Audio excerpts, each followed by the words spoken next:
रीवा नगर निगम के वार्ड क्रमांक 10 श्रीजी वृंदावन कॉलोनी के बिल्डर पर कड़ी कार्रवाई का रास्ता अब खुल गया है। कॉलोनी के हैंडओवर को लेकर वर्षों से लटकी फाइल आखिरकार शिकायतकर्ता बीके माला की पहल पर आगे बढ़ी। स्थानीय लोगों की परेशानियों को सुनकर बीके माला ने निगम कमिश्नर से शिकायत की थी, जिसके बाद कमिश्नर ने गंभीरता दिखाते हुए बिल्डर के खिलाफ कार्रवाई के निर्देश कलेक्टर को दे दिए हैं। कॉलोनी में सड़क, नाली, बिजली और मूलभूत सुविधाओं के नाम पर लोगों को केवल आश्वासन दिए गए, लेकिन आज तक कॉलोनी का विधिवत हैंडओवर नहीं किया गया। बिल्डर लगातार जिम्मेदारी से बचते रहे और रहवासी अव्यवस्था और समस्याओं का सामना करते रहे। अब प्रशासनिक हस्तक्षेप के बाद उम्मीद जगी है कि बिल्डर की लापरवाही और मनमानी पर रोक लगेगी। शिकायतकर्ता बीके माला का कहना है कि यह कदम सिर्फ एक कॉलोनी के लिए नहीं बल्कि उन सभी लोगों के लिए मिसाल बनेगा जिन्हें बिल्डरों की उदासीनता झेलनी पड़ती है। नगर निगम रीवा के अंतर्गत वार्ड क्रमांक 10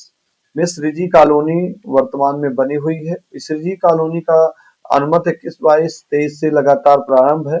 और इस कॉलोनी में डेवलप हो चुकी है, परंतु आज दिनांक तक कॉलोनी के जो बिल्डर हैं, श्रीजी के जो डायरेक्टर हैं, उनके द्वारा हैंडओवर नहीं किया गया। जब हैंडओवर नहीं किया गया तो श्रीजी उसमें आपने सोसाइटी नहीं बनाई और सोसाइटी जब आपने हैंडओवर हो जाती तो सोसाइटी बन जाती और सोसाइटी बन जाती तब वहां कॉलोनी के लोग जो रहवासी सोसाइटी का पैसा देती, पर अवैधानिक तरीके से, नियम विरुद्ध तरीके से साल बिना कॉलोनी डेवलप हुए, बिना कॉलोनी विकसित हुए, बिना कॉलोनी के विकास कार्य पूर्ण हुए आप यदि सोसाइटी नहीं बनाए हैं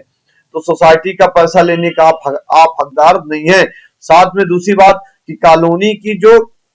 आपको भवन अनुज्ञा की मिली, भवन बनाने की अनुज्ञा मिली, रोड वहां सामुदायिक भवन बनाने की प्रक्रिया हुई तो आप वहां पर सामुदायिक भवन बनाएंगे, वहां पर आप टेंपल बनाएंगे, वहां पर आप पानी की टंकी लगाएंगे, पर जहां चीजें जो निर्धारित नक्शे में थी उससे पृथक आप काम नहीं कर सकते। तो उनके द्वारा कई बार संशोधन किया गया और गलत तरीके से नक्शे को पास कराया गया, अलग अलग नक्शे हो गए हैं। तो इस संबंध में हमने आयुक्त महोदय रीवा, संभाग रीवा और टीएनसीपी रेरा कार्यालय में इसके लिखित शिकायत की गई थी, जिसमें आयुक्त महोदय रीवा ने कलेक्टर रीवा के साथ शक पत्र प्रेषित किया है कि नियम विरुद्ध तरीके से जो कार्य हो रहे हैं उस पर रोक लगाई जाए, उसकी जांच कराई जाए कि लोगों का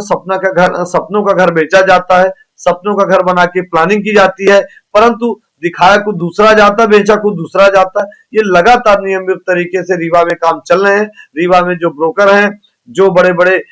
फर्म बना के, बड़ी बड़ी कंपनियां बना के इस प्रकार काम कर रहे हैं, उस पर रोक लगनी चाहिए और आम जनता को जिस प्रकार गुमराह किया जा रहा, सपनों का घर बना के, सपनों का घर दिखा के, बड़े बड़े नक्शे, डिजाइन, भवन जो आर्किटेक्ट डिजाइन बनाते हैं वो बना के लोगों को गुमराह किया जाता है। तो इस संबंध में रोक लगनी चाहिए और इन पर कार्रवाई होनी चाहिए।